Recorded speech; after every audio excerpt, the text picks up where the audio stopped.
सुप्रभात प्यारे बच्चों। आशा है आप सभी कुशल और खुश होंगे। आज के इस वीडियो में हम व्याकरण का पाठ सर्वनाम पढ़ेंगे।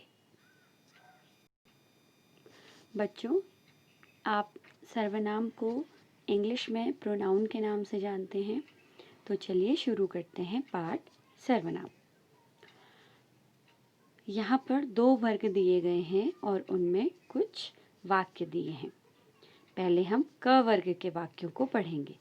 मयंक कानपुर में रहता है। मयंक के पिता कपड़े की दुकान करते हैं। मयंक भी पिता के साथ काम करता है। मयंक की दादी बूढ़ी है।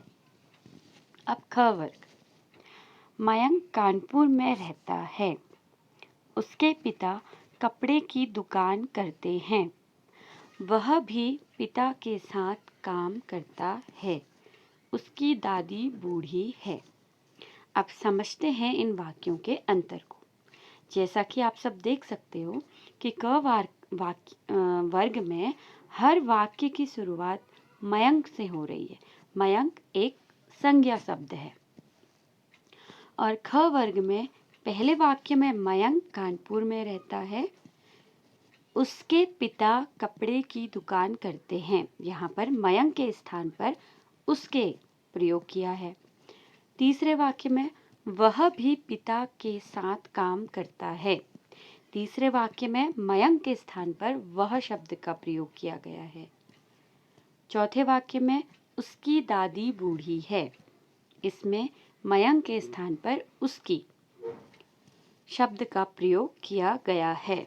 तो हमने क और ख वर्ग के इन वाक्यों से यह समझा कि जिन शब्दों का प्रयोग संज्ञा शब्द के स्थान पर किया जाए उन्हें सर्वनाम कहते हैं।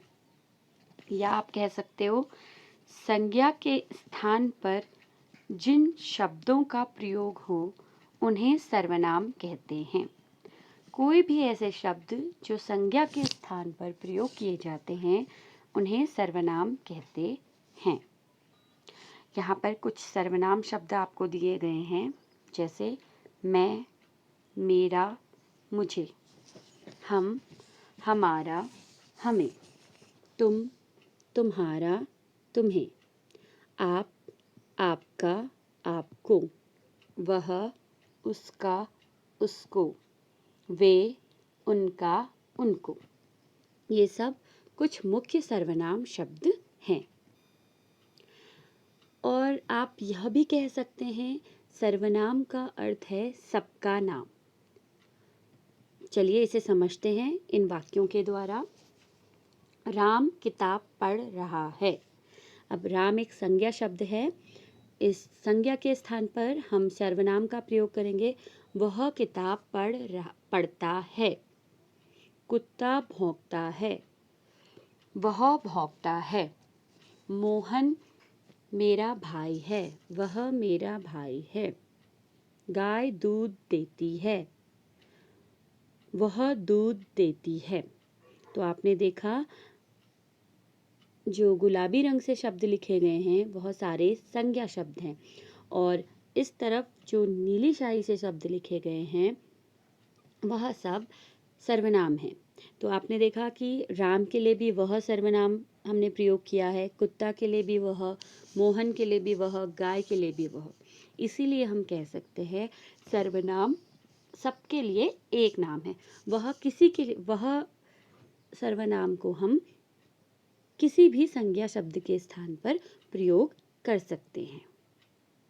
तो बच्चों, आप सभी से मेरा अनुरोध है आप इस वीडियो को देखें, समझें और पाठ को पढ़ें।